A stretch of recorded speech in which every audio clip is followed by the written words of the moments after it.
अरे राजू, फटाफट माल लोड कर, 12 बजे डिलीवरी देना। चल। जी जी महेश जी, आप ही का सामान लोड हो रहा है, बस 1-8 घंटे में आपके साइट पे पहुंच जाएगा। जी, नागेंद्र ही लेके आ रहा है। जी नमस्ते।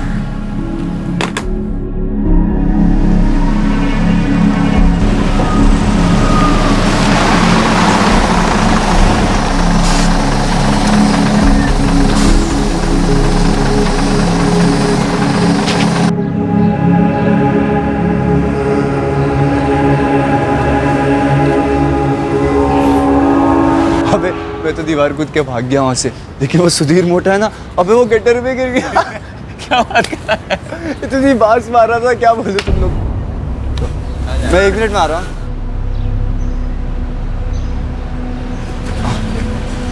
काहे लाई? क्यों मुझे यहाँ पे खड़े रह के घूर रही थी? क्यों मेरे दोस्तों के सामने इज्जत का फालूदा करवाना चाहती है? चल, तेरा आज इंटरव्यू था ना, उसका क्या हुआ? आई वो लेट उठा ना, तो जा नहीं पाया। फिर से वही बहाना? तू एक दिन टाइम पे नहीं उठ सकता? हाँ, कब तक चलेगा ये अजय? आई अब आंख लग गई थी तो मैं क्या करूं? मैंने तो आज तक कभी नहीं कहा कि मैं क्या करूं, इसलिए आज तक ये घर चल रहा है। कॉलेज बीच में छोड़ के बैठ गया है, इंटरव्यू के लिए जाना नहीं चाहता है, सिर्फ आवारागर्दी करना चाहता है। तू करना क्या चाहता है? कब तक चलेगा ये? क्या सोचा है तूने अजय अपनी जिंदगी के बारे में? अभी तक कुछ सोचा नहीं आई। कब सोचेगा तू अजय? कब करेगा तू? कब एहसास होगा तुझे कि तेरी आई अब थक चुकी है? मुझे तेरी जरूरत है अजय। तेरे बाबा से तो बहुत सालों पहले उम्मीद छोड़ दी थी मैंने, उन्हें तो शराब के अलावा और कुछ सोचता ही नहीं है। अब तू भी उन्हीं की तरह कर रहा है, अपनी जिम्मेदारी से दूर भाग रहा है। बस करना आई, घर पे तो जिम्मेदारी का भाषण सुनाती रहती है ना, रास्ते पे तो बख्श दे। तू घर ही जा, मैं ये तो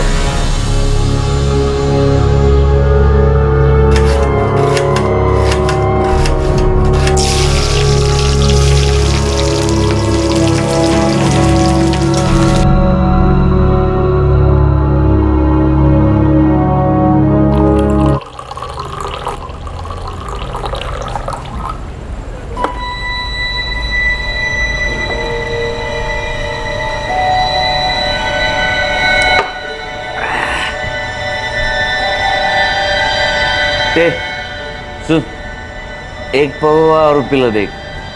रवि बाबू साहब ने मना किया है उधारी देने को, पहले पैसा दो फिर मिलेगा। अरे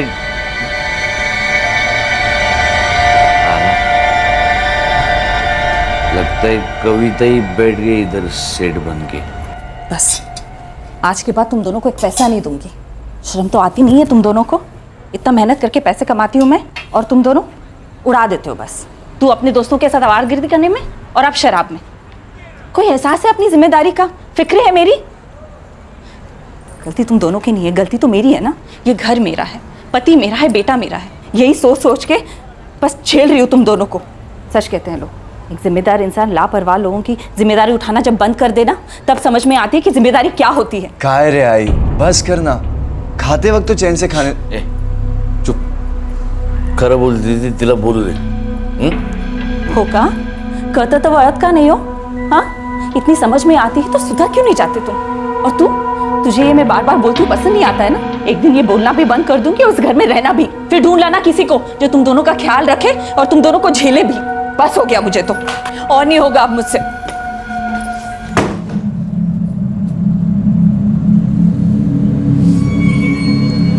लगता है आज कुछ ज्यादा ही गुस्सा हो गई तेरी आई।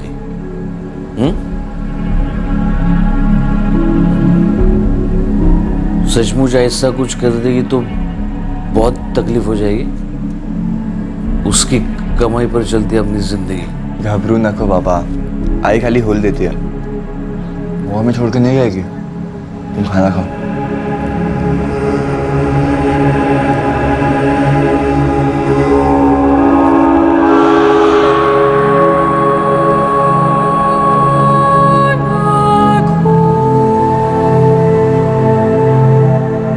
पैसे कमाना, अपने शराबी पति रवि और आवारा बेटे अजय को संभालना, हर जिम्मेदारी अकेले निभाना।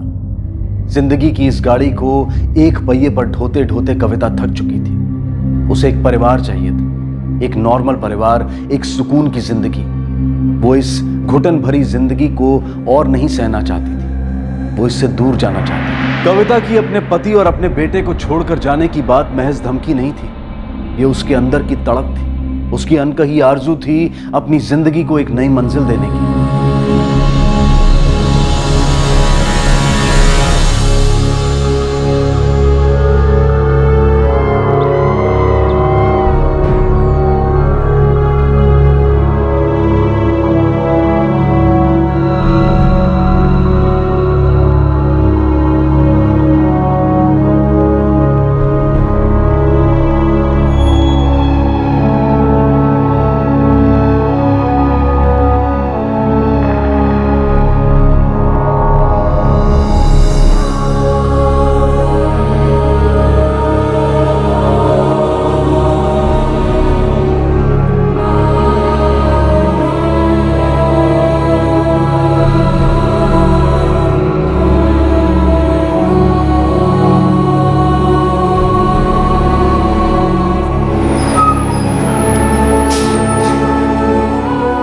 और आखिर एक दिन वो रोज की तरह घर से निकली, लेकिन वापस नहीं लौटी।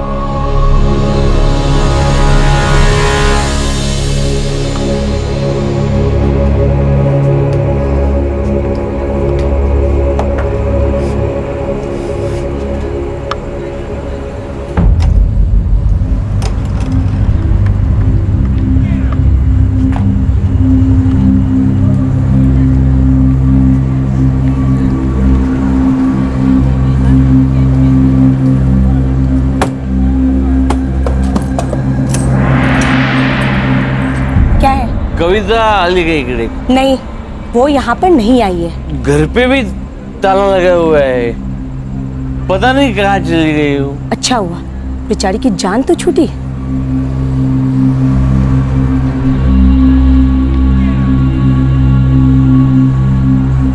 तुम्ही डायल केलेला नंबर बंद आहे, कृपया थोड्या वेळाने पुन्हा प्रयत्न करा।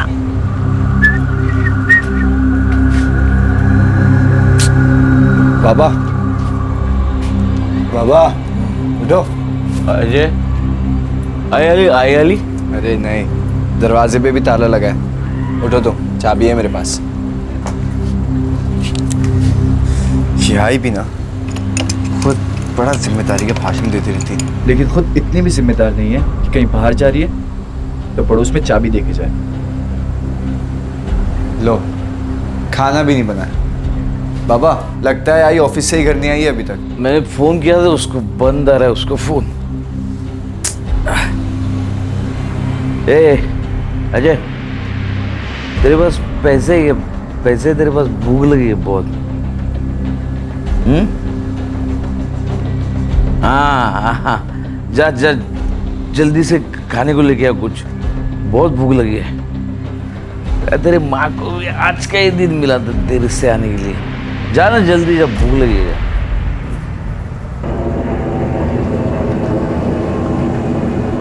उठो बाबा, खाना लाया हूँ।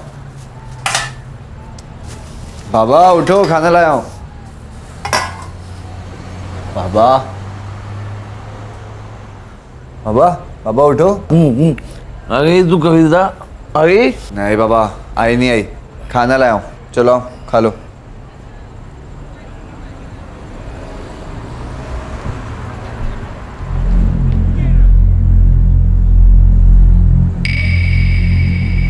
बाबा, आई कहीं सच में तो नहीं चली गई? कल बहुत गुस्से में बोल रही थी वो सिर्फ गुस्से में बोल देती है, मैं जानता हूँ उसको। वो देख, उसका ही मैसेज होगा। देख, ये तो मेरे को और कौन मैसेज करता है? हाँ, आई का ही है। बोला था मैं, फिर पढ़। अब मैं वापस नहीं आने वाली उस घर में, मेरा इंतजार मत करना, मैं तुम लोगों से दूर जा रही हूँ। ये क्या लिखा है इन्हें? फोन लगा तो अभी गया, अभी फोन बात कर उससे। The number you are trying to call is currently switched off. आई का फोन भी बंद आ रहा है। अरे यार, क्या हो गया है तेरी आई को? लगता है कुछ ज्यादा ही गुस्से में है। बाबा, मुझे लगता है आई ना अपनी किसी सहेली के यहाँ चली गई है और हमें डराने के लिए ऐसा मैसेज कर रही है। देखना, कल तक आ जाएगी। आप खाना खाओ।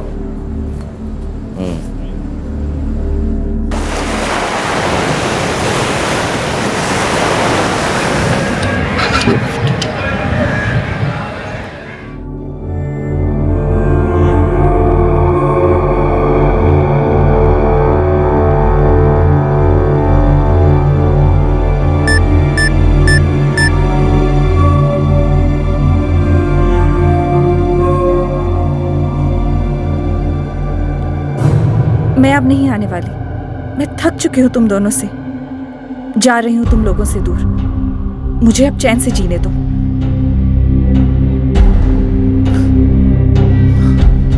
The number you are trying to call is currently switched off.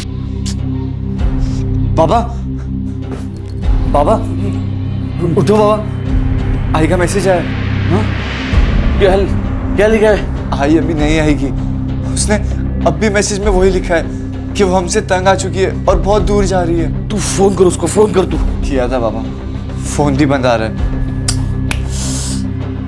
क्या नाटक लगा रखा है तेरी आई ने। नाटक नहीं है बाबा, मुझे लगता है आई सच में नहीं आएगी। कविता अक्सर धमकी देती थी, लेकिन इस बार मामला गंभीर नजर आ रहा था। दोनों बाप बेटे को इस बात की फिक्र थी कि अब उन्हें अपने काम खुद करने होंगे, अपनी जरूरतों को खुद पूरा करना होगा। कविता ने कई बार ऐसी धमकी दी थी, लेकिन कभी उस पर अमल नहीं किया था। इसलिए शायद रवि और अजय को उम्मीद थी कि कविता लौट आएगी। लेकिन 2 दिन गुजर गए, कविता के मैसेजेस आने भी बंद हो गए। उसके लौट आने के कोई आसार नजर नहीं आ रहे थे।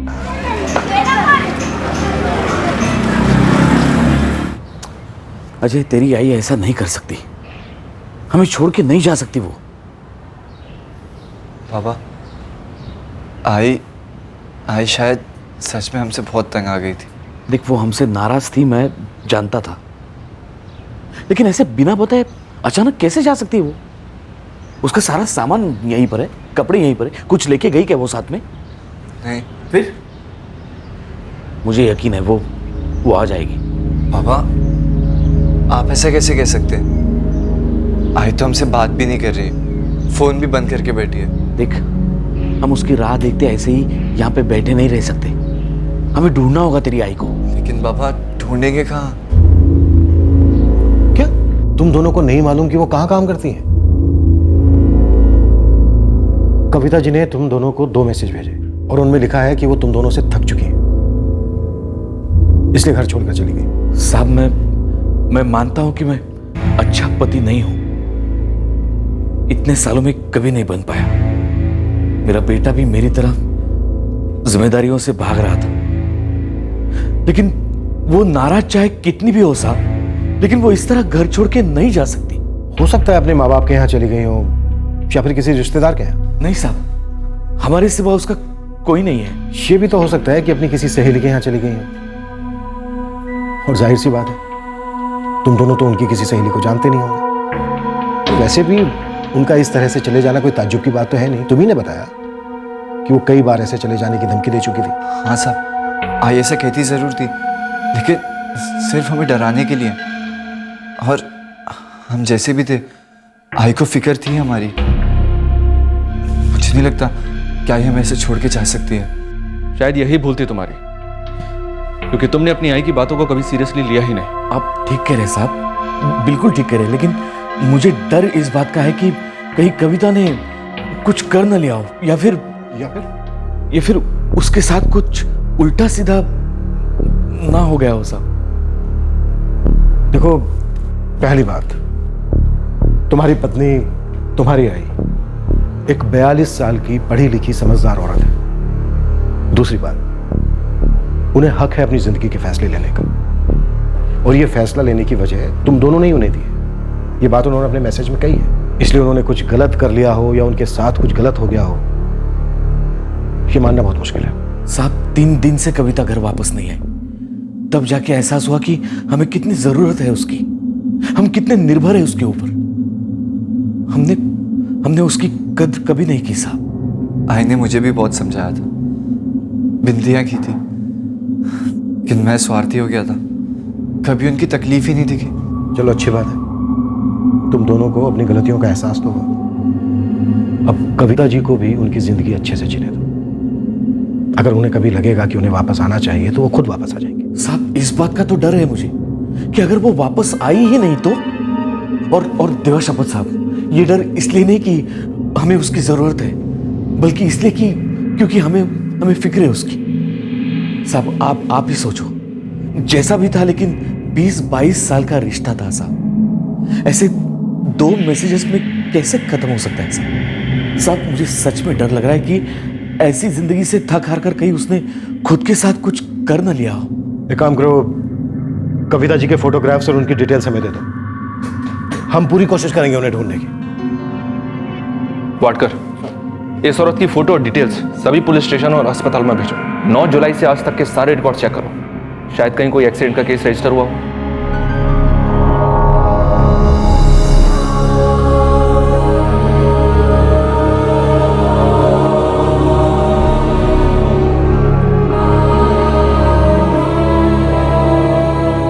ये एक कमजोर कोशिश थी उस औरत को ढूंढने की जिसने खुद मैसेज करके बताया था कि वो अपनी मर्जी से जा रही है। कुछ और दिन बीत गए। इन दिनों में ना कविता का कोई मैसेज आया, ना उसकी कोई खबर। रवि और अजय खौफ के साए में जी रहे थे। ये सवाल उन्हें बार बार सता रहा था कि क्या वाकई कविता ने उन्हें हमेशा के लिए छोड़ दिया था। मेरी एक जगह बात हो गई है, सिक्योरिटी गार्ड की नौकरी है।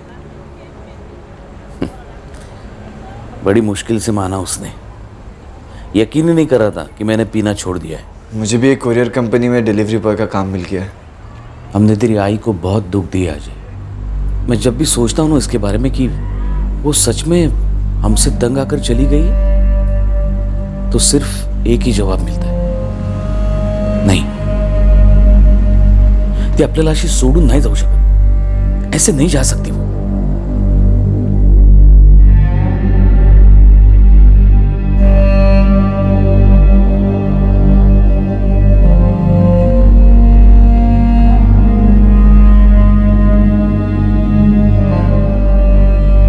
रवि, अभी तक हमें तुम्हारी पत्नी के बारे में कोई इंफॉर्मेशन नहीं मिली है। सच कहूं, अगर कविता जी अपनी मर्जी से कहीं चली गई हैं तो उन्हें ढूंढना लगभग नामुमकिन है, और मेरे ख्याल से गलत भी, क्योंकि उनकी नई सुकून भरी जिंदगी में तुम लोगों की वजह से फिर से परेशानी आ सकती है।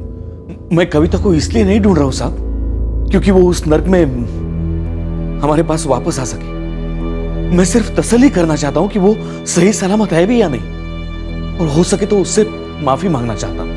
वो वाकई हमें छोड़कर चली गई है तो उसने बहुत सही किया है, 100% बरोबर। हम उसके लायक थे ही नहीं। रवि, मैं तुम्हारी तकलीफ, तुम्हारा पछतावा समझ सकता हूं। हम एक लापता फरार इंसान को ढूंढ सकते हैं, लेकिन ये केस वैसा है ही नहीं। ये केस एक ऐसी औरत का जो अपने पति, अपने बेटे से परेशान होकर खुद कहीं चली गई है। देखा जाए तो ये पुलिस केस बनता ही नहीं है। आपकी बात बिल्कुल सही है साहब, लेकिन मेरे अंदर से आवाज आ रही है कि कविता के साथ कुछ तो हुआ है, कुछ गलत हुआ है। हुआ है गलत, और वो गलत ये हुआ है कि उनकी अच्छाई की कभी कद्र तुमने की नहीं, उन्हें उनकी परेशानियों को तुम लोगों ने कभी समझा ही नहीं। मानता हूं साहब, मैं कमजोर था इसलिए मेरी जिम्मेदारी उसे भाग रहा था, लेकिन कविता कमजोर नहीं थी साहब, और ना कभी हो सकती है। साहब मैं आपके सामने हाथ जोड़ता हूं, सिर्फ इतना पता लगा लो कि वो सही सलामत है भी या नहीं। कविता जी का नंबर दे दो, हम पूरी कोशिश करेंगे उन्हें ढूंढने की। हो सकता है जहां वो काम करती थी वहां पर किसी को कुछ पता हो। मेरे पास सूरज कदम का नंबर है। कविता 2 साल पहले जहां काम करती थी वहां पर वो भी सुपरवाइजर था। ये नई नौकरी उसी ने दिलवाई है कविता को। ठीक है, उसका नंबर भी लिख दो। वरुण, कविता के फोन रिकॉर्ड्स निकलवाओ और इस सूरज कदम से भी कांटेक्ट करो। अभी हमें सिर्फ इस केस पर फोकस करना है, पता लगाना है कि कविता गई तो गई कहां। और उसके बाद सर? देखो, अगर कविता अपनी नई जिंदगी कहीं बहुत सुकून के साथ जी रही है तो हम उन्हें बिल्कुल परेशान नहीं करेंगे। अगर वो अपने पति, अपने बेटे के पास नहीं आना चाहती तो ना है, ये उनकी मर्जी।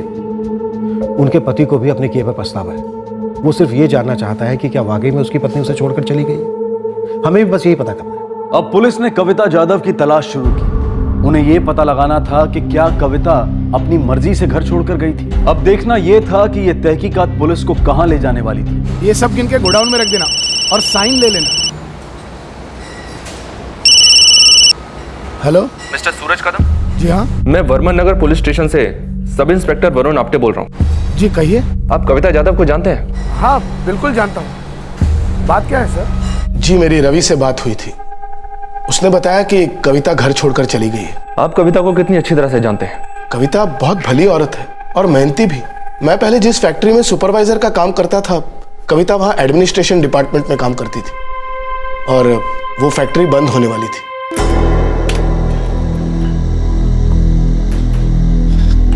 कविता वो सूरज भाई, मैं जानती हूँ आप मुझे क्या कहने आए हैं। मुझे भी नौकरी से निकाला जा रहा है ना। सॉरी कविता, पर सिर्फ तुम्हें ही नहीं, काफी लोगों को निकाला जा, मुझे भी। आप तो जानते हैं सूरज भाव, मेरे लिए नौकरी कितनी जरूरी है। रवि तो कुछ भी नहीं करते। अजय के साथ जो उम्मीद जुड़ी है वो भी टूटती जा रही है।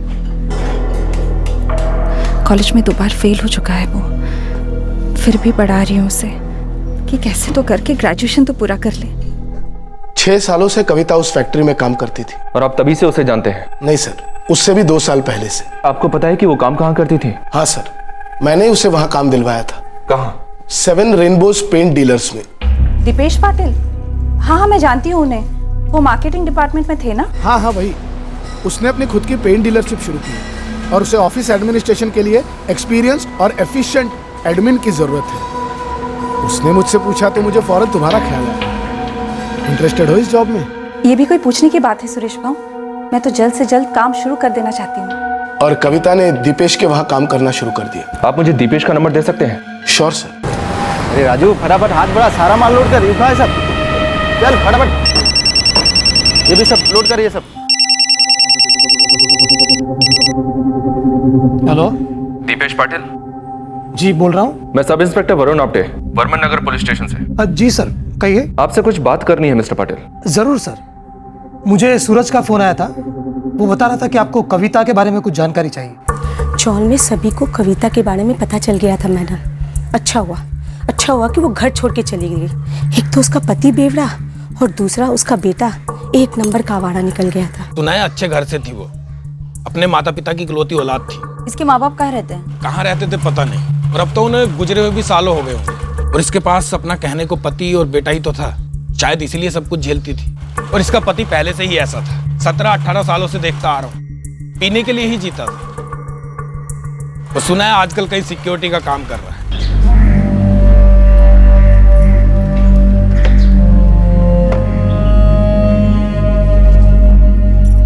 Thank you. जी सर, कविता 9 जुलाई को ऑफिस आई थी, हमेशा की तरह 9:30 बजे शार्प।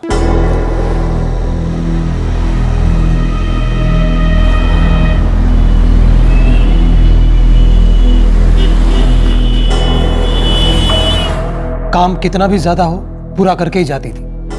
मैंने उसे कभी भी अधूरा काम छोड़कर जाते हुए नहीं देखा। हालांकि उस दिन काम कम था, इसलिए वो 5:30 बजे निकल गई रोज के टाइम पर। बस उस दिन के बाद मैंने उसे नहीं देखा। अगले दिन जब वो ऑफिस नहीं आई तो मैंने उसे फ़ोन किया था, लेकिन उसका फ़ोन स्विच ऑफ आ रहा था। सर, अब आप पूछेंगे कि मैंने कोई इंक्वायरी क्यों नहीं की, किसी से पूछा क्यों नहीं? जी, मेरा अगला सवाल आपसे यही होने वाला था। आप ही ने कहा कविता एक बहुत अच्छी एम्प्लॉय थी। आप ही बताइए, आजकल अच्छे एम्प्लॉय कहाँ मिलते हैं? वो बिना इंटीमेशन के, बिना लीव लिए अचानक से गायब हो गई, और आपने इसकी वजह जानना जरूरी नहीं समझा? वजह न जानने की भी एक वजह है सर। कविता सिर्फ अच्छी एम्प्लॉय नहीं बल्कि एक अच्छी इंसान भी थी। लेकिन ये बात किसी से छिपी नहीं है कि उसकी जिंदगी में कितनी परेशानियां थी। हालांकि उसके काम से, उसके बर्ताव से पता नहीं चलता था, लेकिन उसकी आंखों में दिखाई देता था उसका दुख। सर, मैं तो उसे तब से जानता हूं जब हम एक ही फैक्ट्री में काम करते थे। उसके बाद जब वो मेरे यहाँ नौकरी पे लगी तब भी हालत वैसे ही थे। मैंने उससे कहा भी कि मैं उसके लड़के को कहीं नौकरी पे लगा दूं। 1-2 जगह मैंने बात भी की थी, लेकिन अजय खुद को नवाब की औलाद समझता है, इंटरव्यू पे गया ही नहीं। और जहाँ तक उसके पति का सवाल है सर, तो उसका जवाब तो पूरी चौल के पास है जहाँ वो रहता है। आपके कहने का मतलब ये है कि कविता अपने शराबी पति और आवारा बेटे से तंग आकर घर छोड़कर चली गई? हाँ जी सर, इसके अलावा मुझे तो कोई और वजह नजर नहीं आती। क्या ऐसा हो सकता है कि कविता किसी और के साथ चली गई हो? आपके कहने का मतलब है कि उसके पति के अलावा कोई और आदमी था उसकी लाइफ में? हो सकता है कोई उन्हें ऐसा मिल गया हो जिसके साथ उन्हें जिंदगी जीने जैसी लगने लगी हो। जी सर, बिल्कुल हो सकता है, लेकिन मुझे इस बारे में कोई जानकारी नहीं। तुम्हें क्या लगता है वरुण? अभी तक की इंक्वायरी से तो ऐसे ही लगता है सर कि ये कोई पुलिस केस नहीं है। एक औरत अपने बेटे और पति से नाउम्मीद थी, इसलिए एक दिन उन्हें छोड़कर चली गई। सर, मैंने चौल में कई लोगों से बात की, लेकिन सबने यही कहानी सुनाई है और सबको यही लगता है कि कविता ने घर छोड़कर अच्छा किया। हो सकता है कविता ने वही किया हो जो हम सोच रहे हैं, फिर भी अपनी तसल्ली के लिए कदम आगे बढ़ते हैं। कविता के फोन रिकॉर्ड्स कब तक आ रहे हैं? कल तक मिल जाएंगे सर। फरुण, मुझे लगता है दीपेश जानता है कि कविता किसके ज़्यादा करीब जाने लगी थी। जी हाँ सर, शायद दीपेश जानता है, इसलिए जब कविता अगले दिन काम पर नहीं आई तो उसे कोई फर्क नहीं पड़ा।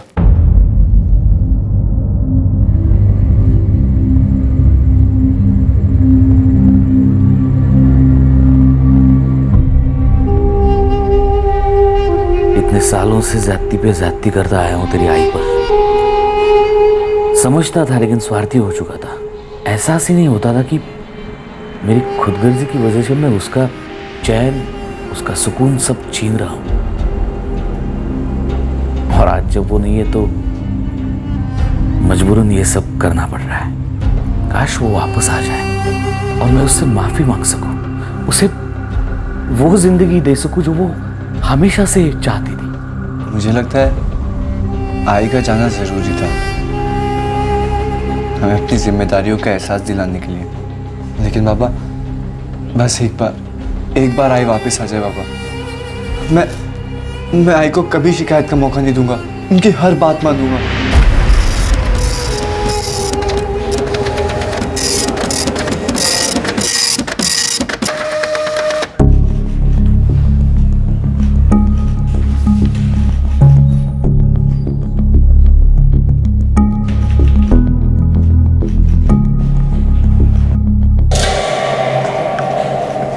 सर, कविता जाधव का फोन रिकॉर्ड स्कैन किया। इस पूरे मामले में कुछ तो अटपटा जरूर है। जैसा दिख रहा था वैसा बिल्कुल नहीं है।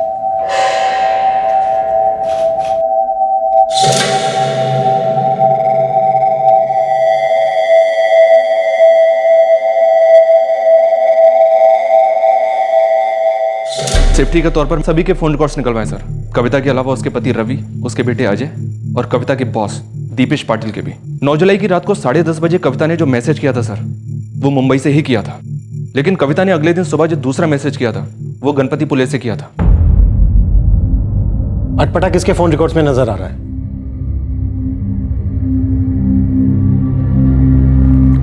अरे, आप ऑफिस जा रहे हो? हाँ, एक अर्जेंट ऑर्डर डिलीवर करना है। अरे अभी तो आपने कहा छुट्टी ले रहा हूँ, चाय बना दे। और चाय बनाई तो प्रोग्राम चेंज। संध्या, मैंने कहा ना कि अर्जेंट है, जाना ही पड़ेगा। हेलो।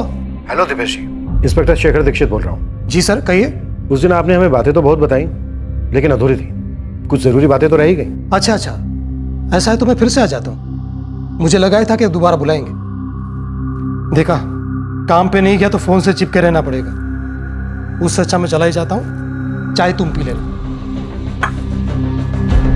दीपेश की बातों में जो कॉन्फिडेंस है वो या तो एक सच्चे आदमी में होता है या फिर उस आदमी में जो झूठ बोलने में बहुत माहिर होता है। ताल में कुछ तो काला है। कविता के फोन रिकॉर्ड से एक हल्का सा सुराग मिला था जो शक करने लायक था। कविता का बॉस दीपेश पाटिल अब पुलिस की रडार में था। क्या वाकई शक करने लायक कोई बात थी? दीपेश पाटिल साहब, तो आपको लग रहा था कि हम आपको फिर से बुलाएंगे, यानी आप भी जानते थे कि आपने हमसे कुछ छुपाया। तो चलिए, जो भी आपने हमसे छुपाया था वो बता दीजिए। और हाँ, इस बार आधा अधूरा नहीं, पूरा बताइए। तो चलिए, हो जाइए शुरू। सर, किसी भी इंसान की जिंदगी में अगर दुख हो, तनाव हो, तो वो चाहता है कि वो अपनी फीलिंग्स, अपने जज्बात किसी के साथ शेयर करे। कोई तो हो जो उसकी बात सुने। समझे ना समझे अलग बात है सर, लेकिन पाटिल साहब, ये फिलॉसफी का ज्ञान देना बंद कीजिए और इन फोन रिकॉर्ड से जो सवाल उठे ना, उनका सीधा सीधा जवाब दीजिए। 9 जुलाई की रात को कविता मुंबई में थी और 10 जुलाई को गणपति पुले में। हो सकता है वो अपने बेटे और पति के लिए प्रार्थना करने गई, उनकी सद्बुद्धि के लिए। लेकिन पाटिल साहब, आप वहां किसके लिए प्रार्थना करने गए थे? खुद के लिए? देखिए दीपेश जी, ये कोई इत्तेफाक नहीं हो सकता कि 10 तारीख को आपके फोन की लोकेशन गणपति पुले थी और ठीक उसी दिन आपकी एम्प्लॉई अपने पति और बेटे से हताश होकर उन्हें छोड़कर चली गई, और वो भी गणपति पुले। और उसी दिन आप भी पहुंच गए गणपति पुले। जी सर, ये इत्तेफाक नहीं है। पाटिल साहब, अब आप अपने ये फिलॉसफी वाले हवाई जहाज को नीचे उतारिए जमीन पर और हमें ज़मीनी सच्चाई बताइए। उस दिन 9 जुलाई को शाम 5:30 बजे कविता अपना काम खत्म करके मेरी कैबिन में आई थी।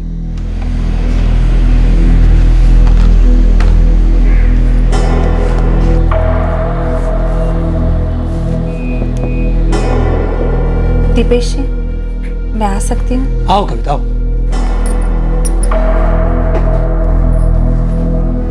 कुछ बुझी बुझी सी लग रही हो। सब ठीक तो है ना? मैं थक चुकी हूँ दीपेश जी। मैं तुम्हारी हालत समझ सकता हूँ कविता। मुझे पूरी हमदर्दी है तुम्हारे साथ। 22 साल दीपेश जी, उस आदमी की हर कमजोरी, हर बुराई के साथ मैंने समझौता किया, बिना किसी कड़वाहट के, बिना किसी गुस्से के उसका साथ दिया। लेकिन मुझे क्या मिला? एक बेटे से उम्मीद थी, लेकिन वो भी टूट गई। अब तो मैं ही अंदर से टूट गई हूं। मुझे तो कुछ समझ में नहीं आ रहा। सर, ये पहली बार नहीं था कि कविता ने अपनी फीलिंग्स मुझसे बांटी थी, लेकिन इस बार वो कुछ ज्यादा बिखरी हुई सी लग रही थी। उसकी आवाज में, उसकी बॉडी लैंग्वेज में एक अजीब सी निराशा थी। वो घर जाना ही नहीं चाहती थी। सर, तुम समझने की कोशिश करो कविता। अगर घर नहीं जाओगी तो और कहां जाओगी? मैं नहीं चाहती दीपेश, पर अब मैं घर नहीं जाऊंगी। बस बहुत हो गया, मुझे अब छुटकारा चाहिए। मैं उसकी मुश्किल समझता था सर, मुझे उससे हमदर्दी थी, लेकिन अब वो कहां जाएगी ये मैं कैसे तय कर सकता था? अजीब सी मुसीबत थी सर। मेरा मतलब है, आप किसी इंसान की बात को सुन सकते हैं, समझ सकते हैं, लेकिन उसकी जिम्मेदारी तो नहीं उठा सकते ना। आप मुझे सीधे सीधे ये बताइए कि आप कविता के साथ गणपतिपुले गए थे? जी सर, कविता वहां जाना चाहती थी, ये उसकी इच्छा थी। गणपतिपुले? जी दीपेश जी, उसी के पास जयगढ़ एक जगह है, मैं वहीं से हूँ। मेरा पूरा बचपन वहीं पे गुजरा है। क्या आप मुझे वहां ले जाएंगे? मैं? कविता, यूं अचानक कैसे? शायद जहाँ बचपन गुजरा है वहां जाके 22 सालों की थकावट थोड़ी देर के लिए मिट जाए। सर, उसकी हालत ऐसी थी कि वो कुछ भी कर सकती थी, खुद को नुकसान पहुंचा सकती थी। मुझे उसे अकेले में छोड़ना ठीक नहीं लगा। सर, एक बार मैंने सोचा कि उसके पति से बात करूं, लेकिन फिर सोचा कि मामला और बिगड़ सकता, क्योंकि वही तो जड़ है उसकी परेशानी की। मुझे कोई और रास्ता नजर नहीं आया सर, इसलिए मैं उसके साथ चला गया ताकि उसे कोई गलत कदम उठाने से रोक सकूं।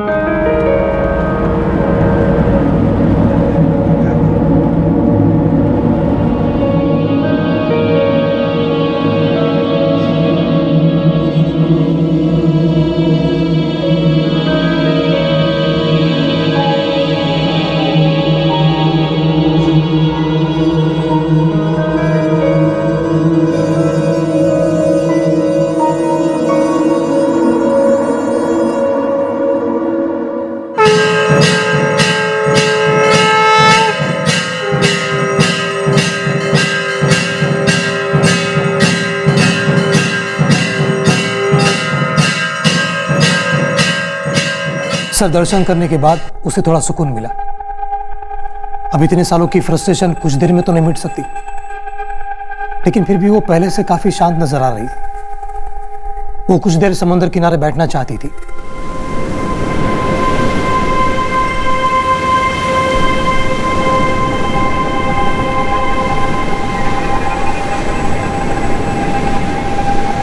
ये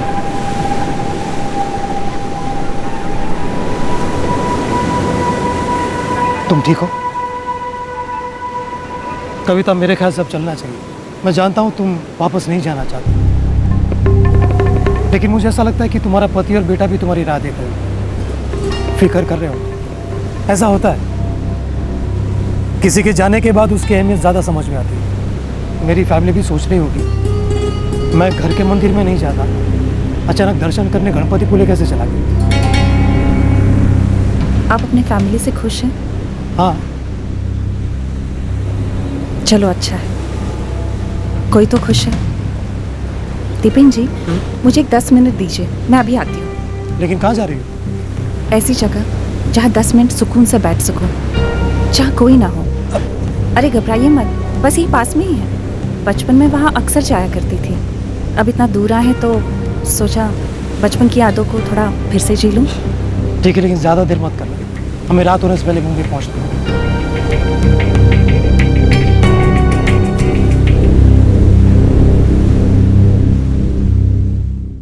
और उसके बाद कविता वापस नहीं आई? नहीं सर, मैं राह देखता रहा, 10 मिनट, आधा घंटा, 1 घंटा हो गया, लेकिन वो नहीं लौटी।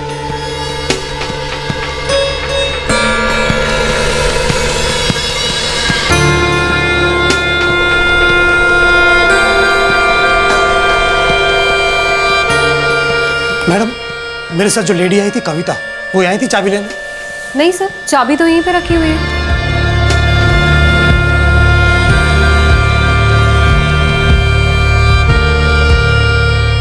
The number you are trying to call is currently switched off. Sir, मैंने फिर समंदर किनारे जाकर देखा, 2-3 घंटा और इंतजार किया, फिर मैंने हार मान ली। सर, मेरे ख्याल से कविता ने पहले से अपना मन बना लिया था, वो चली गई और मैं बंबई वापस चला आया। फिर आप अधूरी कहानी सुना रहे हैं।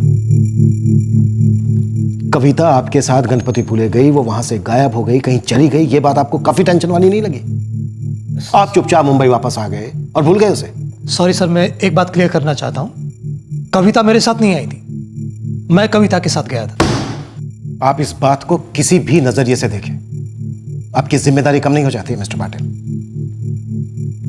आपको नहीं लगा कि आपको पुलिस कंप्लेन करनी चाहिए थी? सर, मुझे सब इंस्पेक्टर वरुण ने बताया कि कविता का पति रवि यहाँ कंप्लेन लिखवाने आया था। तब आपने कंप्लेन क्यों नहीं लिखी? आपने कविता को ढूंढना शुरू क्यों नहीं किया? हम यहाँ सवाल पूछने बैठे हैं, किसी के बेतुके सवालों का जवाब देने नहीं। मुझे जवाब नहीं चाहिए, मैं तो सिर्फ इतना बताना चाह रहा हूं कि रवि जब कंप्लेन लिखवाने आया था तब आपके मन में भी यही आया होगा। कविता 42 साल की औरत थी, 20 साल के लड़के की मां। उसकी लाइफ में बहुत सारी परेशानियां थी सर, और कई सालों से थी। उसको समझ में नहीं आ रहा था सर कि वो अपनी जिंदगी का इतना बड़ा बोझ क्यों ढो रही है। उसकी जिंदगी की मंजिल क्या है? शायद उसे एहसास हुआ होगा कि उसे अपनी जिंदगी जीनी चाहिए, उसकी जिंदगी की नई मंजिल तलाशनी चाहिए। होता है सर, अपनों से नाउम्मीद हुआ इंसान जब नई जिंदगी शुरू करने जाता है तो ऐसे ही चला जाता है। और मुझे लगता है कि मुझे कविता के फैसले की इज्जत करनी चाहिए, उसे पूरा हक था ऐसा करने का, इसलिए मैंने कंप्लेन नहीं लिखवाई। और सर, जब कविता ने अपनी फीलिंग्स मुझसे शेयर की तो मुझे डर लगा था कि वो कहीं कुछ कर ना बैठे, और इसीलिए मैं उसके साथ चला गया था गणपतिपुले, जहां वो जाना चाहती थी। अब सर, वो वहां जाकर अचानक गायब हो जाती है तो मैं क्या कर सकता हूं? और सर, ढूंढ तो उसे सकते हैं जो रास्ता भटक गया हो, जो अपनी मर्जी से कहीं चला गया हो, उसे कोई कैसे ढूंढे? ये बात आप इतने दावे के साथ कैसे कह सकते हैं कि कविता ने रास्ता नहीं भटका, उन्होंने कोई गलत कदम नहीं उठाया, या उनके साथ कुछ गलत नहीं हुआ होगा? नहीं सर, मैं कोई दावा नहीं कर रहा हूं। अगर आपको लगता है कि कविता के साथ कुछ बुरा हुआ हो सकता है तो ये आपका काम है सर, आप ढूंढिए उसे। सर, मुझे उससे सहानुभूति थी, इसलिए मैंने उसकी मदद की, जितना बन पड़ता था उतना किया। अब सर, मैं उसका बॉस हूं, कोई गार्डियन तो हूं नहीं। उसका दर्द मैं सुन सकता हूं, समझ सकता हूं, लेकिन उसका दर्द अपने सर उठाकर तो नहीं घूम सकता। सर, क्या आपको ऐसा लग रहा है कि कविता के साथ कुछ हुआ होगा? अब तो ऐसा लग रहा है कि ऐसा हो भी सकता है, क्योंकि ऐसा नहीं है कि कविता यूं ही कहीं भी चली गई, बल्कि वो एक तय जगह पर गई थी, वो भी अपने बॉस के साथ, और उनके बॉस का कहना है कि वो अचानक वहां से गायब हो गई। सोचने वाली बात यह है वरुण कि अगर कविता को अचानक बिना किसी को बताए यूं ही गायब होना था तो कहीं से भी हो सकती थी। वो गणपतिपुले ही क्यों गई, वो भी अपने बॉस के साथ? इन्वेस्टिगेशन तो बनती है वरुण। ये दीपेश कितना सच बोल रहा है, कितना झूठ, इसकी जांच पड़ताल तो बनती है। अगर सफेद झूठ में सफेद रंग ढंग से मिलाया जाए ना तो वो सच के गाढ़े रंग को भी हल्का कर सकता है। ये कहानी अभी भी अधूरी है।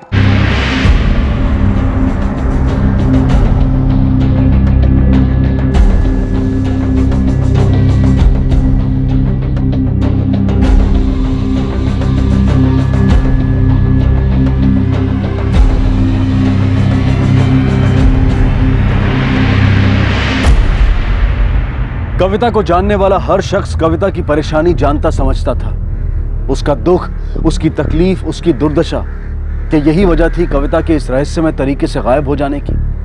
या कुछ हो गया था कविता को, जैसा कि अब पुलिस को भी शक हो रहा था? जब कोई इंसान बिना बताए चला जाता है, अपने परिवार से सारे संपर्क तोड़ देता है, तो ये बड़ी चिंताजनक स्थिति होती है, खास तौर पर तब जब ये पता हो कि चले जाने वाला शख्स सताया जा रहा था। ऐसे हालात में मन में सबसे पहले यही ख्याल आता है कि जिंदगी से हार मान चुका वो शख्स कहीं कोई गलत कदम ना उठा ले। क्या कविता ने ऐसा ही कुछ किया था? कहाँ चली गई थी वो? क्या थी उसकी मंजिल? 9 जुलाई की रात को आए एक मैसेज से शुरू हुई थी ये कहानी, जिसमें कविता ने लिखा था कि वो अपने घर, अपने परिवार के पास कभी नहीं लौटेगी।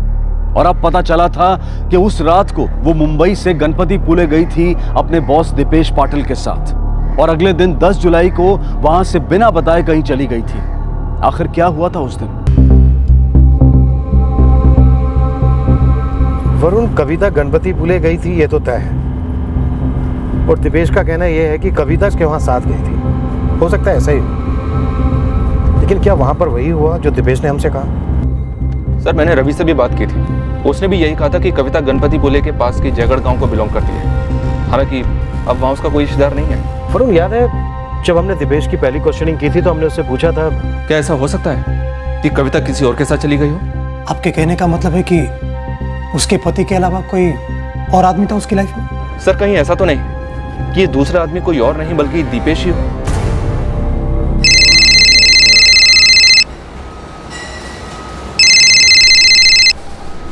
हेलो।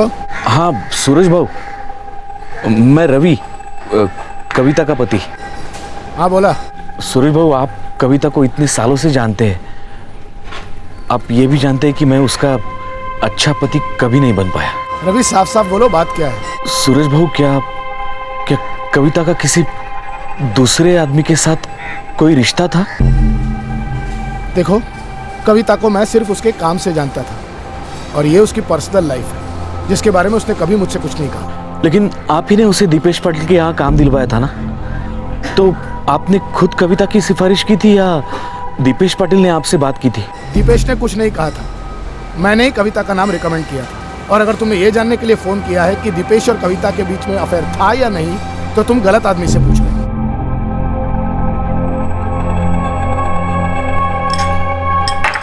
सुनिए, आप 9 जुलाई को ही गणपतिपुले गए थे ना? क्यों?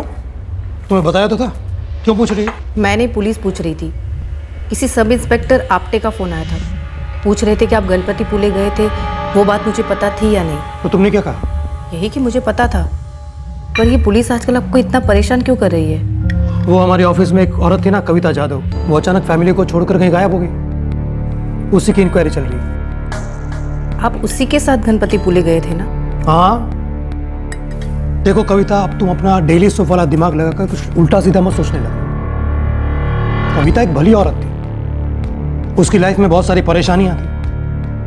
उस दिन वो कुछ ज्यादा ही अपसेट थी, इसीलिए तो मैं उसके साथ चला गया ताकि वो कोई उल्टा सीधा कदम ना उठा ले। लेकिन पुलिस अब मेरी जान के पीछे पड़ी हुई है। लेकिन टेंशन की कोई बात नहीं है, रूटीन इंक्वायरी है।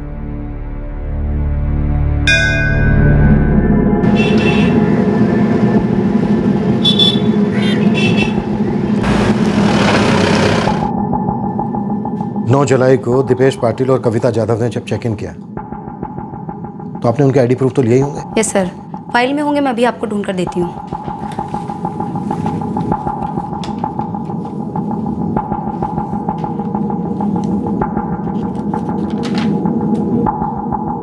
उसके ही अगले दिन ये आदमी इस औरत को ढूंढते हुए यहाँ आया था? जी सर, हालांकि उस वक्त मैं यहाँ नहीं थी, मेरी कोलीग अंजलि ड्यूटी पर थी। यस सर, मिस्टर दीपेश उस दिन काफी घबराए हुए लग रहे थे, और उन्होंने पूछा भी था ये कविता मैडम के बारे में कि कहीं वो आई तो नहीं थी रूम की चाबी लेने के लिए। मैडम, मेरे साथ जो लेडी आई थी कविता, वो यहाँ आई थी चाबी लेने? नहीं सर, चाबी तो यहीं पे लगी हुई है।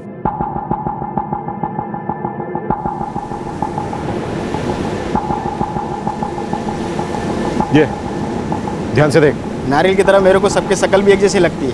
वैसे ये आदमी जिसकी फोटो दिखाई आपने, इसका चेहरा बराबर याद है। ये 2 बार आया था यहाँ एक औरत के बारे में पूछने के लिए। अरे भाव, उस औरत को देखा जो मेरे साथ वहाँ पे बैठी हुई थी? औरत मेरे साथ बैठी थी ना वहाँ पे, नहीं साहब, मेरा ध्यान नहीं था उधर। अरे भाऊ याद नहीं है अभी थोड़ी देर पहले 2 नारियल पानी लेकर मैं वहाँ पे बैठा था उस औरत के साथ। आप देखा होता तो बताने में मेरा क्या जाता है साहब। वो आदमी थोड़ी देर बाद फिर से पूछने आया था, काफ़ी डरा हुआ था, इसलिए साहब उसकी शक्ल दिमाग में छप गई।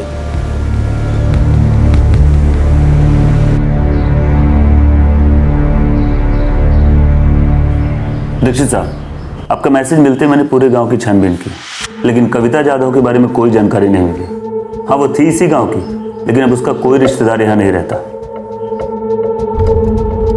यानी दीपेश सच कह रहा है, कविता उसके साथ गणपति पुले गई थी और फिर वहीं से कहीं चली गई। और सर, कविता का मोबाइल भी गणपति पुले में ही स्विच ऑफ हुआ था।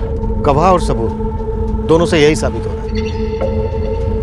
हो सकता है कविता ने गणपति पुले पहुंचने के बाद ये फैसला लिया हो कि उसे आगे क्या करना है, और फिर चल पड़ी हो अपनी नई मंजिल की ओर। नहीं साहब, मैं अभी भी नहीं मान सकता हूँ कि कविता इस तरह हमें छोड़कर जा सकती है। हमने उन्हें ढूंढने में कोई कसर नहीं छोड़ी। हम उनके गांव भी होकर आए, लेकिन कुछ पता नहीं चला। इस बात के पूरे चांसेस हैं कि तुम्हारी पत्नी अपनी मर्जी से कहीं चली गई और उनका वापस लौटने का कोई इरादा ना। साहब, उस दीपेश पाटिल का कविता के गायब होने में कुछ तो लेना देना है। रवि, तुम्हारा शक करना जायज है, लेकिन हमने पूरी तरह से जांच की है और हमारी तहकीकात में दीपेश की कही हर बात सही साबित हुई है। एक भी सुराग हमें ऐसा नहीं मिला है जिससे यह लगे कि दीपेश झूठ बोल रहा है। सॉरी रवि, अब यह केस यहीं क्लोज होता है।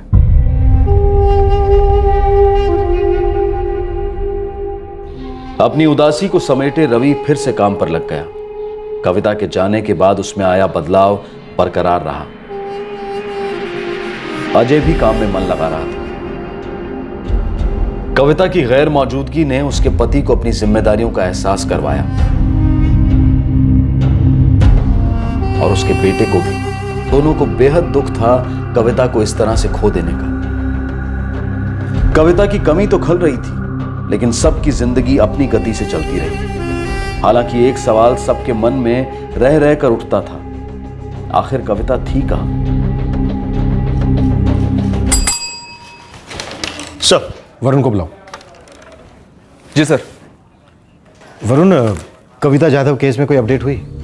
उसने अपने पति, बेटे या बॉस को कोई कॉल किया हो? लगता तो नहीं है सर। मैंने उन सबसे कह रखा है कि अगर कविता उन्हें कांटेक्ट करे तो हमें तुरंत इन्फॉर्म करे। वैसे कुछ खटक रहा है क्या आपको सर? पता नहीं।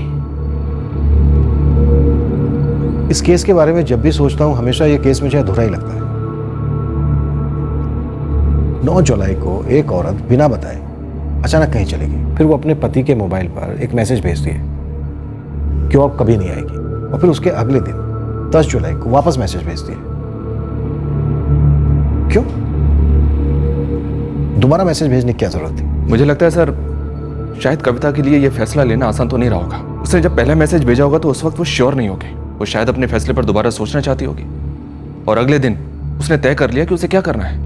क्या ये भी हो सकता है कि ये पूरी कहानी मनगढ़ंत हो? ऐसा तो तभी हो सकता है सर जब किसी का इरादा कविता को नुकसान पहुंचाने का, शायद जान से मार डालने का। अभी किसी नतीजे पर पहुंचना बहुत मुश्किल है। वरुण, एक काम करो, डायरी में मिसिंग कंप्लेंट फाइल करो। मुझे नहीं लगता अभी इस केस में इससे ज्यादा कुछ किया जा सकता है। तहकीकात में पुलिस के हाथ कुछ नहीं लगा था, लेकिन तहकीकात खत्म होने के कुछ महीनों बाद फाइलों के नीचे दबा कविता जाधव का केस फिर से उभर कर आया।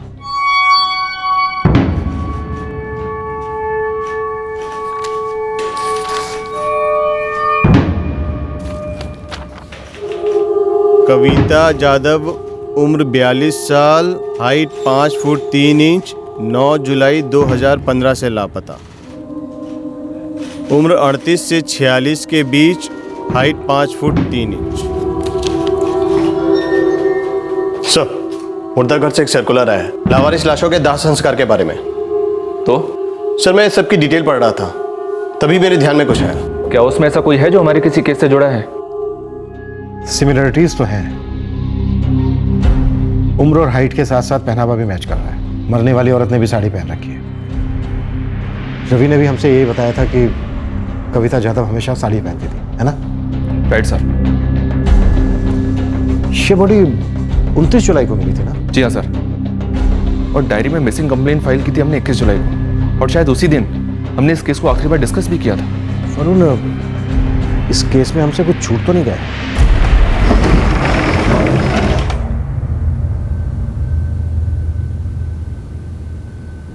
लाश काफी सड़ी हुई हालत में हमें नूपुर नाका के पास मिली थी। कब मिली थी लाश? 29 जुलाई की सुबह एक टूटे हुए मकान में।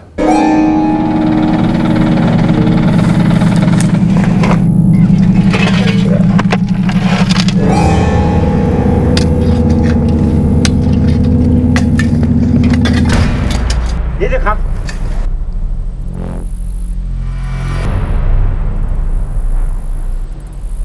बॉडी इतनी सड़ चुकी थी कि पहचान पाना नामुमकिन था। तो हमने बॉडी पे जो भी कपड़े और हाथ से तावीज मिला वो एविडेंस के तौर पे रख लिया।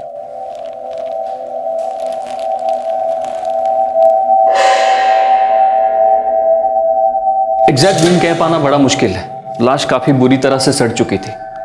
हाँ, लेकिन मौत को 1 हफ्ते से ऊपर हुआ होगा। मौत हुई कैसे? स्कल में मल्टीपल फ्रैक्चर्स है, विंड पाइप भी चोक हो चुकी थी। इसका मतलब मौत या तो ब्रूटल असॉल्ट से हुई है या फिर गला घोटने से। अगर जुलाई के महीने में इस बॉडी की आपने डिटेल सर्कुलेट की थी तो फिर हमें मिली क्यों नहीं? ये मुझे नहीं पता, लेकिन मेरे पास रिकॉर्ड है। हमने स्टेट के सारे पुलिस स्टेशंस में सर्कुलर भेजा था, जैसे कल फाइनल सर्कुलर भेजा, क्योंकि इस लाश का जल्द से जल्द दाह संस्कार कराना बहुत जरूरी है।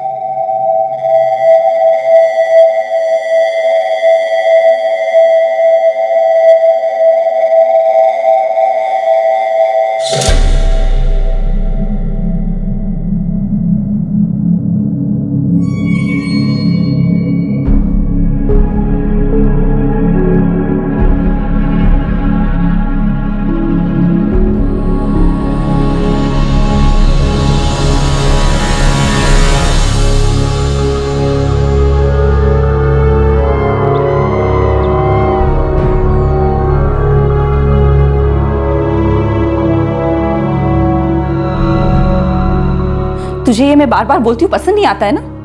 एक दिन ये बोलना भी बंद कर दूंगी, उस घर में रहना भी। फिर ढूंढ लाना किसी को जो तुम दोनों का ख्याल रखे और तुम दोनों को झेले भी।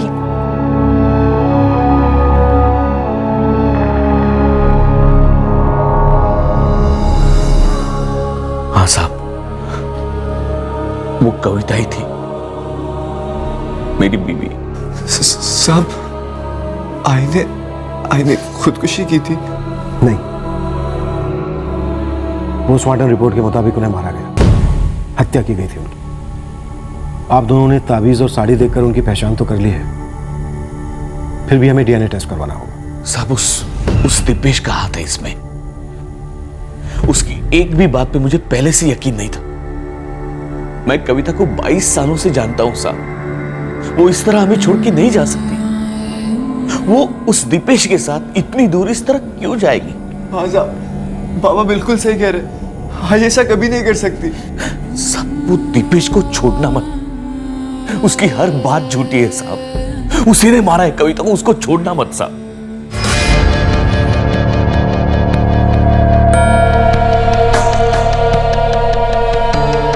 सुनिए, आज डब्बे में गोभी की भाजी चलेगी ना? क्या हुआ? इतनी परेशान क्यों दिख रहे हैं आप? कुछ बोल क्यों नहीं रहे हो? तबीयत तो ठीक है ना आपकी? क्या हो रहा है आपको? दीपेश, दीपेश, दीपेश, दीपेश, दीपेश।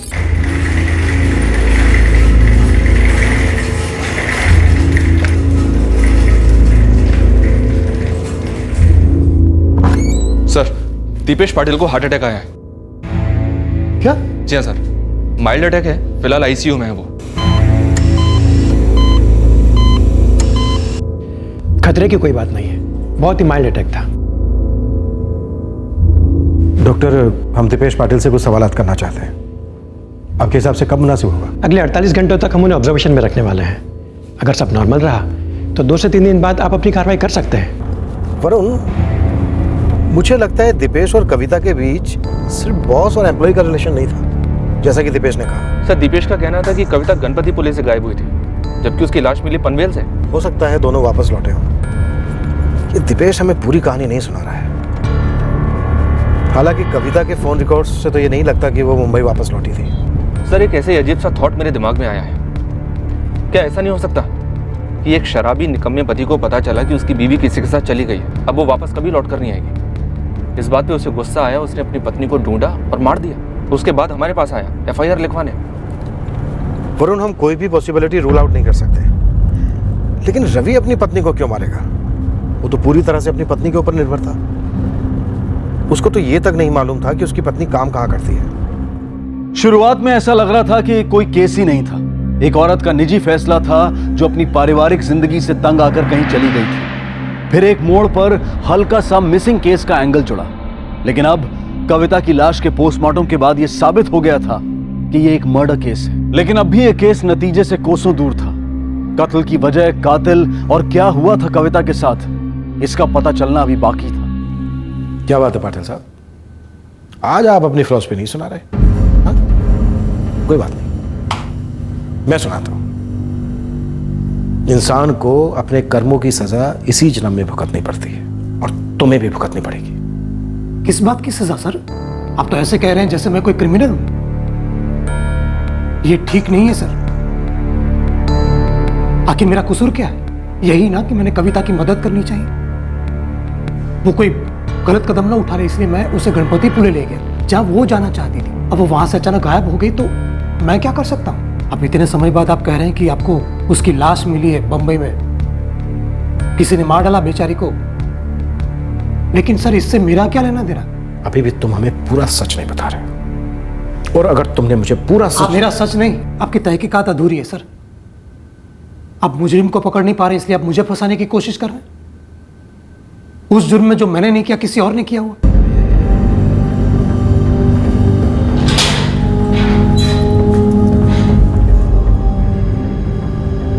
लगातार 3 दिनों तक दीपेश की काफी सख्ती से पूछताछ की गई, लेकिन वो अपने बयान पर अड़ा रहा। ऐसा कुछ सामने नहीं आ रहा था जो इस केस को उसके नतीजे तक पहुंचा सके। इस दौरान कविता का पति रवि पुलिस स्टेशन आता रहा, इस सवाल का जवाब जानने कि आखिर दीपेश ने कविता को क्यों मारा, लेकिन पुलिस के पास इसका कोई जवाब नहीं था। सर, हम लोग अभी तक ये मानकर चल रहे थे कि कविता गणपतिपुले गई थी। सर, ऐसा भी तो हो सकता है कि कविता गणपतिपुले गई ही ना हो। कहना क्या चाहते हो गौरव? सर, ये दीपेश अपनी बात से टस से मस नहीं हो रहा है। शायद इसलिए क्योंकि उसने हर चीज को पहले से प्लान किया था और उसी प्लान के मुताबिक हर कदम उठाया गया। मतलब कि झूठ पर सच का रंग लगाया। दीपेश ने हर चीज प्लान की थी। जी हाँ सर, यहाँ तक कि कविता के मोबाइल का गणपतिपुले में होना, ताकि हम लोग ये समझें कि कविता गणपतिपुले में थी, जबकि शायद वो यहीं थी, मुंबई में। घबराओ मत संध्या, मैंने कुछ नहीं किया, यकीन करो मेरा। ये लोग मुझे खामखा फंसाने की कोशिश कर रहे हैं, लेकिन कामयाब नहीं होंगे, देख लेना। संध्या, संध्या रो मत।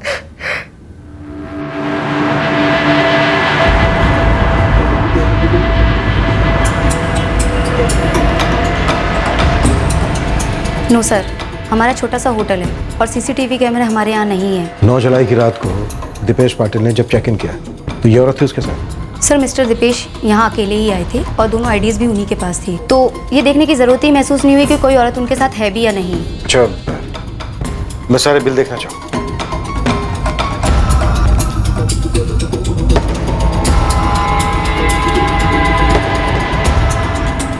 दीपेश पाटिल ने 2 कप चाय मंगवाई थी। सर, अगर बिल में लिखा है तो डेफिनेटली मंगाई होगी। ये औरत है वो? साहब, इतने लोग आते हैं, सब थोड़ी ना याद रहते हैं। वो आदमी भी पूछ रहा था ये औरत को कहीं देखा क्या। साहब, मेरे को सचमुच में याद नहीं था। उसने 2 नारियल लिए थे, ये याद है? हाँ, वो बरोबर याद है। और रहेगा ही ना साहब, 2 बार आया था मेरे पास, एक ही रिकॉर्ड बजाया जा रहा था। सर, शायद मैं दीपेश के इस खेल को थोड़ा थोड़ा समझने लगा हूँ। दीपेश अपने बयान पे अड़ा है, इसलिए नहीं कि उसका बयान सच है, बल्कि इसलिए क्योंकि उसने अपने बयान को सच बनाया है। सच बनाया मतलब? एक फिल्म देखी थी मैंने सर, उसका प्लॉट ये था कि एक आदमी कैसे अपनी प्लानिंग के जरिए पुलिस को गुमराह करता है।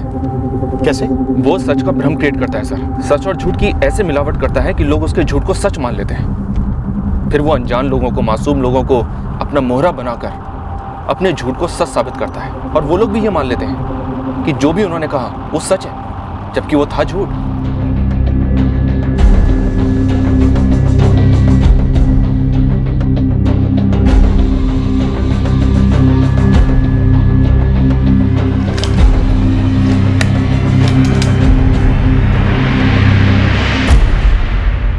दीपेश का मुंह खुलवाना है, सच का भ्रम पैदा करके वो सजा से बच निकलेगा, ये उसका भ्रम है, और उसका ये भ्रम मैं उसकी हड्डियों समेत तोड़ूंगा।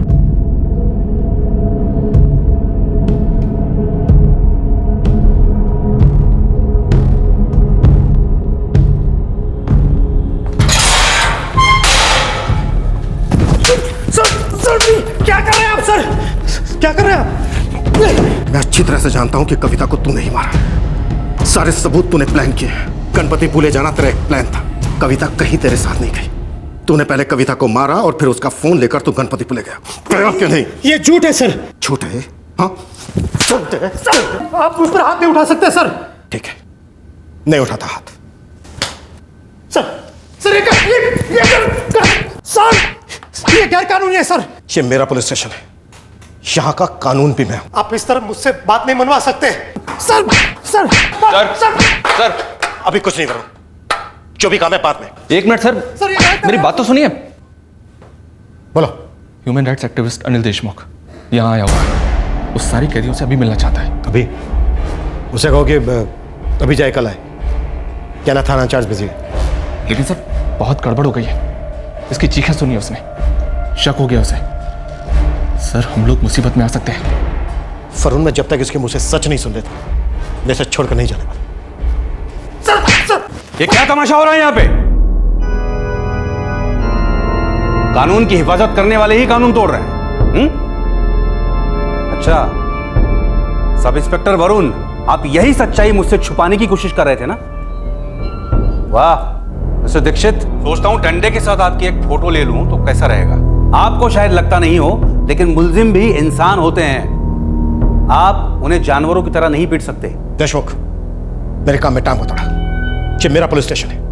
मेरे पुलिस स्टेशन के लॉकअप में मेरी इजाजत के बगैर आने की हिम्मत कैसे हुई? मैं एक वकील भी हूं और ह्यूमन राइट एक्टिविस्ट भी। जब जब मुझे पता चलेगा कि किसी भी पुलिस स्टेशन में किसी भी मुल्जिम के साथ कानूनी नीति नियम के अनुसार कार्रवाई नहीं हो रही है, मैं वहां आकर अपनी टांग अड़ाऊंगा। आप ये मत भूलिएगा कि मैं भी आपकी तरह एक कानून का रखवाला हूं। देशमुख, तुम कानून के रखवाले नहीं बल्कि मुजरिमों के रखवाले, जो पैसे लेकर संगीन से संगीन मुजरिमों को कानून से बरी करवाते हैं। देखिए, आपको जो भी कहना है कहते रहिए, लेकिन प्लीज बाहर जाकर, क्योंकि मुझे यहां रिपोर्ट तैयार करनी है कि आप अपने मुल्जिमों के साथ कैसे पेश आते हैं इसके बारे में। और मैं शुरुआत इनसे करता हूं।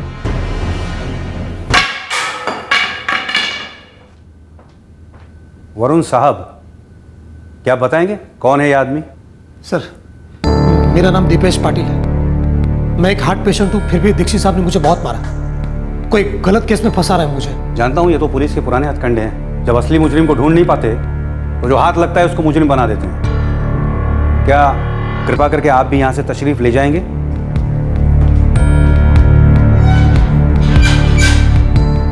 तो मिस्टर दीपेश। जी सर। क्या ऑफिसर दीक्षित ने आपको मारा? सिर्फ हाथ से नहीं, डंडे से भी मारा सर। वो मुझसे उस जुर्म का जबरदस्ती कन्फेशन करवाना चाह रहे हैं जो मैंने किया ही नहीं। क्या केस है आपका?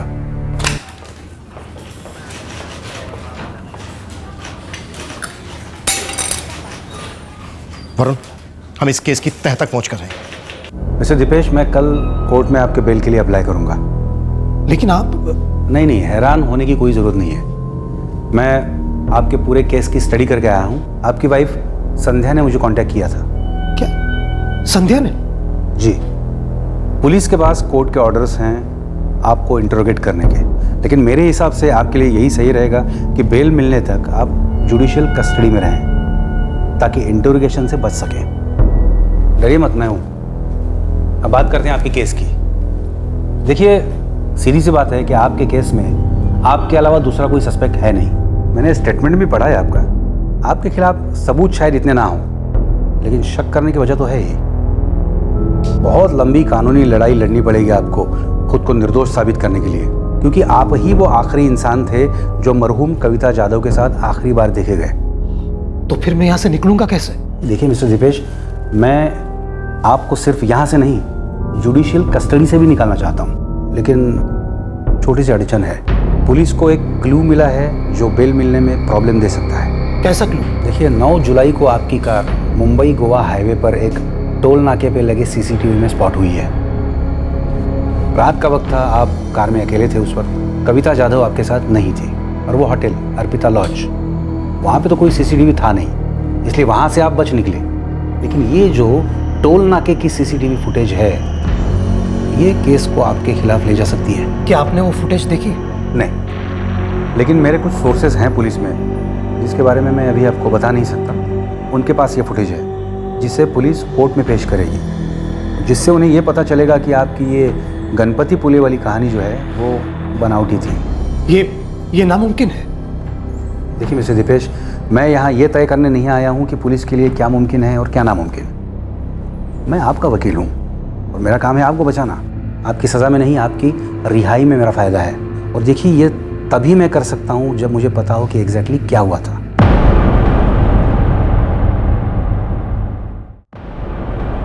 ठीक है, अगर आप कुछ बताना नहीं चाहते तो ये आपकी मर्जी है, लेकिन कल जब कोर्ट में मेरे लिए आपके डिफेंस में जवाब देना मुश्किल हो जाएगा, आप ही का केस वीक होता चला जाएगा। ऐसी कोई फुटेज हो ही नहीं सकती, कहीं की भी नहीं। ये आप इतनी श्योरिटी से कैसे कह सकते हैं? क्योंकि मैंने सारी प्लानिंग की थी, फुल प्रूफ प्लानिंग।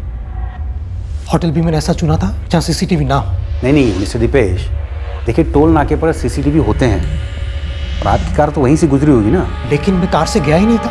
अच्छा, वेरी स्मार्ट, वेरी स्मार्ट। मुझे लगता है ना वो शायद कुछ खेल खेल रहे हैं हमारे साथ। उन्हें खेलने दीजिए उनका खेल, हमारे पास तो हुक्म का इक्का है।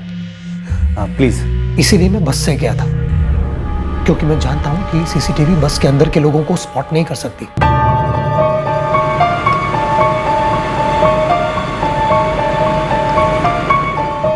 मैं कविता का मोबाइल हर जगह लेकर गया था, उसका आधार कार्ड भी मेरे पास था, उसी की कॉपी मैंने होटल में दी थी। अच्छा, मतलब कविता गणपति पुले गई नहीं थी? नहीं, जब उसने मेरा ऑफिस ज्वाइन किया था तब मेरा सब कोई इरादा नहीं था उसे किसी भी प्रकार का रिश्ता रखने का। मैं जानता था उसकी लाइफ में बहुत सारी परेशानियां हैं, मुझे उससे हमदर्दी थी और ये हमदर्दी धीमे धीमे मुझे उसके करीब ले गई।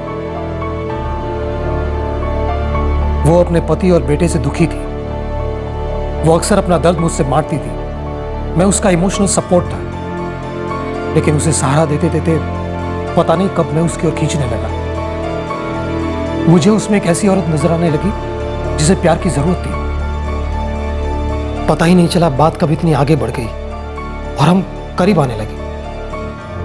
हमारा रिश्ता उसके जख्मों का मरहम था और मुझे भी वो पसंद आने लगी थी। लेकिन ये रिश्ता जिंदगी भर का रिश्ता थोड़ी ना था। मेरा एक हंसता खेलता परिवार है, मैं अपनी फैमिली को कभी नहीं छोड़ सकता, कभी नहीं। मेरी पत्नी, मेरी बेटी, ये तो मेरी जिंदगी है। क्या ये कविता तुम्हारा परिवार तोड़ना चाहती थी? ये तो मैं नहीं जानता, लेकिन वो अपने परिवार से दूर जाना चाहती थी और उसे ऐसा लगता था कि मैं वो जरिया बन सकता हूं जिससे वो अपने परिवार से दूर जा सकती है।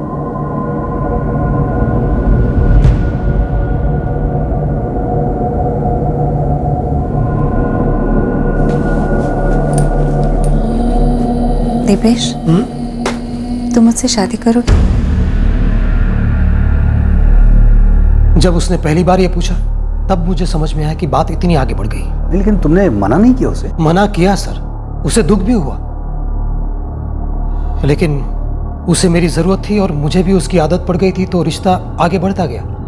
मानता हूं कि उसने जिंदगी में काफी दुख झेले थे, लेकिन उसका जिम्मेदार मैं तो नहीं था। उसकी उम्मीदें बढ़ने लगी थी सर, धीमे धीमे मजा सजा बनने लगा था। मुझे ऐसा लगने लगा था कि वो अपनी जिंदगी का नर्क मेरी जिंदगी में घुसेड़ देगी और मुझे उसे ऐसा करने से रोकना था।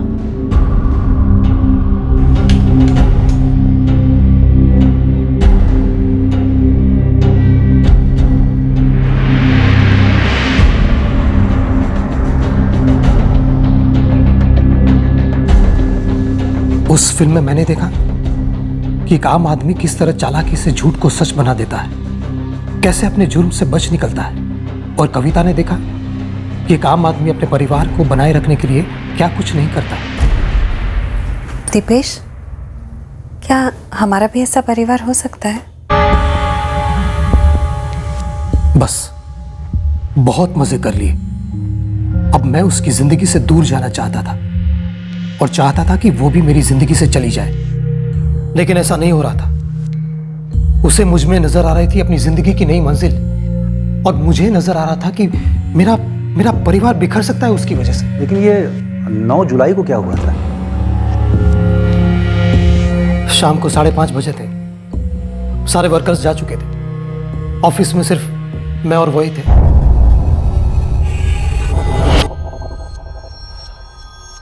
देखो कविता, फिर से अपना शादी का पुराण शुरू मत कर देना प्लीज।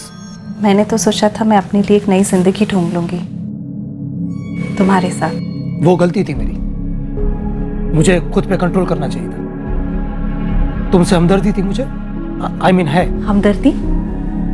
तुम्हें मुझसे सिर्फ हमदर्दी है और कुछ नहीं? और कुछ नहीं। तुम्हारा दुख, तुम्हारा दर्द सब सच है, लेकिन उसकी दवा मैं नहीं हूं। तुम्हें डर है ना कि मेरा दुख तुम्हारी जिंदगी को दर्द से भर देगा? अभी से दुख भर दिया है कविता। मेरी मत मारी गई थी जो मैंने तुमसे रिश्ता रखा। अब ये रिश्ता मेरे लिए बोझ बन गया, बोझ। देखो कविता, समझने की कोशिश करो। तुम अपनी फैमिली को छोड़ना चाहती हो क्योंकि तुम उनसे दुखी हो। मैं खुश हूं अपनी फैमिली के साथ। तो फिर तुम मेरे पास क्यों आए थे? मजे करने के लिए? तो क्या एक्सपेक्ट करती हो तुम मुझसे? शादी कर लूं तुमसे जस्ट बिकॉज हम साथ में सोए? एक बात समझ लो, मैं तुम्हारे लिए अपने घर को नहीं तोड़ सकता। तुम्हें अपनी खुशी, अपनी मंजिल कहीं और ढूंढनी होगी। मैं नहीं हूं तुम्हारी मंजिल। मैं हाथ जोड़ के विनती करता हूं तुमसे, मेरी जिंदगी, मेरा ये ऑफिस छोड़ के चली जाओ प्लीज। कितनी आसानी से कह दिया ना तुमने। तुम्हें मेरी फीलिंग्स की तो कोई कदर ही नहीं है। तुम्हें सिर्फ मेरा जिस्म चाहिए था। तुम्हारे लिए मैं एक टाइम पास। देखो कविता, जो कुछ हुआ दोनों की मर्जी से हुआ। खुद को विक्टिम बनाकर मुझे गिल्टी फील करवाने की कोशिश मत करना। गिल्टी हो? 22 सालों से मैं घुट रही हूं। मेरा दर्द, दुख, मेरी जिंदगी तुम्हारे सामने मैंने खोल के रखी थी, लेकिन तुम्हें सिर्फ मेरे जिस्म में दिलचस्पी थी। सब कुछ जानते थे तुम, फिर भी तुमने मुझे झूठे वादे किए, ये झूठा दिलासा दिलाया कि तुम मुझे उस नर्क से निकालोगे, और आज तुम मुझे कह रहे हो कि उस नर्क में वापस चली जाओ। तो क्या चाहती हो मुझसे तुम? अपनी फैमिली को उस नर्क में धकेल दूं? अपनी बीवी को तलाक दे दूं? जब मेरे साथ सो रहे थे तब तो तुम्हें अपनी फैमिली और बीवी याद नहीं आ रही थी। आज अचानक तुम्हें अपनी बीवी की बड़ी फिक्र हो रही है। तुम बहुत बड़े कमीने हो दीपेश। सच तो यह है कि तुम अपनी बीवी से बोर हो रहे थे, इसलिए तुम मेरे साथ आके सोते थे। तुम्हें वो खुश नहीं रख पाती थी ना, इसलिए तुम मेरे पास खुशी ढूंढते थे। क्यों? मिलूं तुम्हारी बीवी से, उसे बता तो दूं पतियों को कैसे खुश रखा जा सकता है, या फिर ये बताऊं उससे कि उसके पति को मैं इतने टाइम से कैसे खुश रख रही हूं। मुझे धमकी मत देना। मैंने किसी की जिंदगी बर्बाद नहीं की। तुम्हारी जिंदगी पहले से बर्बाद थी। ठीक है, फिर देख लो। अभी जब एक बर्बाद औरत किसी और की जिंदगी बर्बाद करने की ठान लेती है ना, तो क्या होता है? क्यों डर गए? मैं बहुत डर गया था। वो अपनी जिंदगी में खुशी लाने के लिए मेरी जिंदगी बर्बाद करने पर उतारू थी। वो एक चोट खाई औरत थी जो कुछ भी कर सकती थी। मुझे ऐसा लगा कि उसे रोकना होगा।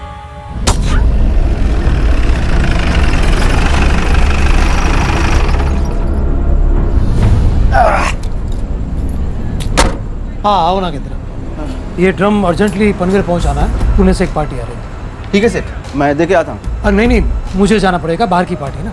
तुम जरा उठाने में मदद करो। जी। कविता की बॉडी को ड्रम में डालती है और उसे पनवेल में एक उजाड़ जगह मिलेगी।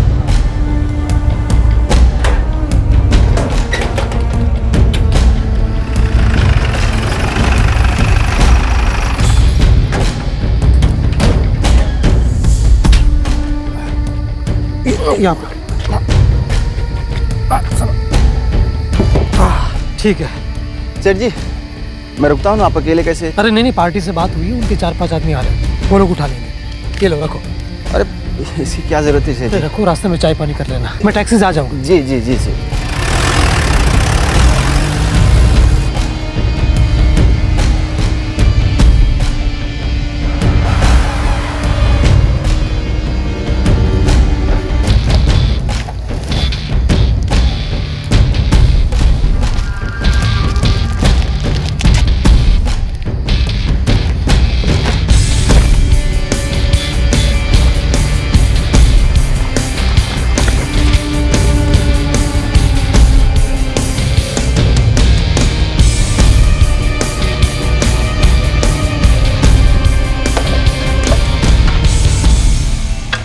इस तरह मैंने उससे छुटकारा पाया।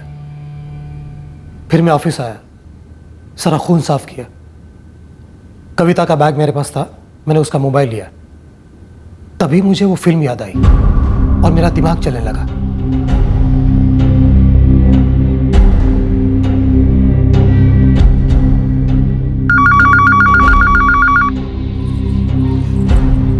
अरे कहाँ हो आप? कब से फोन लगा रही हूँ? हाँ वो मैं जरा बिजी था। अच्छा सुनो, मुझे अभी के अभी गणपतिपुले जाना होगा। गणपतिपुले? ऐसे अचानक? हाँ वो एक अर्जेंट काम है, मैं आके बताता हूँ। ठीक है।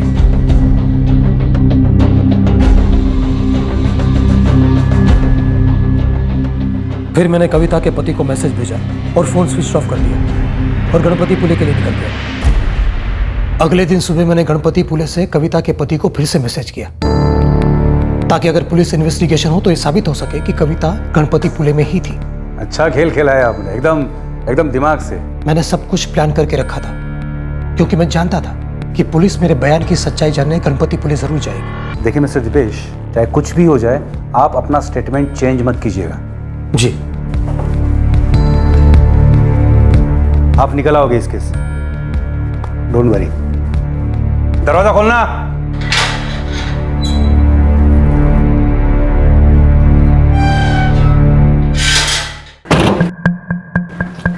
ए सुनो, नागेंद्र नाम है तुम्हारा? जी। चल, कुछ बात करनी है तुझसे। सर, टेम्पो के ड्राइवर नागेंद्र का स्टेटमेंट ले लिया है।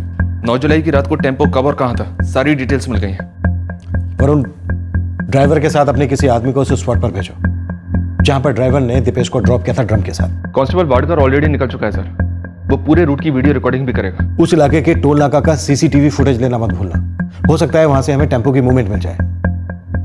इस दीपेश पाटिल के खिलाफ हमें स्ट्रॉन्ग केस फाइल करना है। संध्या, देशमुख जी ने बेल की एप्लीकेशन कर दी? देशमुख? कौन देशमुख?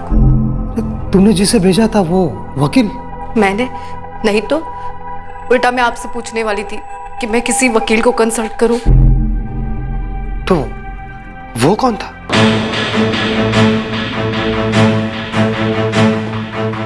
सर, गुड देशमुख, अच्छी एक्टिंग की तुमने। सॉरी सर, लेकिन मैं कुछ ज्यादा भड़क गया आप पे। अरे नहीं, अच्छा किया। झूठा ड्रामा करके झूठे से सच उकलवाया।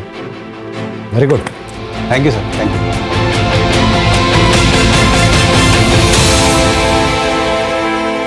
ऐसे कैसे हो सकता है? अनिल देशमुख नाम था उसका, ह्यूमन राइट्स का भी कुछ काम करता था। पाटिल साहब, वो अनिल देशमुख कोई वकील नहीं, बल्कि हमारे ही डिपार्टमेंट का एक कांस्टेबल। जी क्या है पाटिल साहब, आपके जैसे क्रिमिनल सोचते हैं कि वो टीवी और फिल्में देखकर क्राइम करने के नए नए तरीके सीख सकते हैं और उतनी ही चालाकी से उन्हें छिपा भी सकते हैं। क्राइम ना कितनी भी अच्छी प्लानिंग के साथ कर लो, लेकिन अपराधी की एक ही मंजिल होती है और वो है सलाखों के पीछे।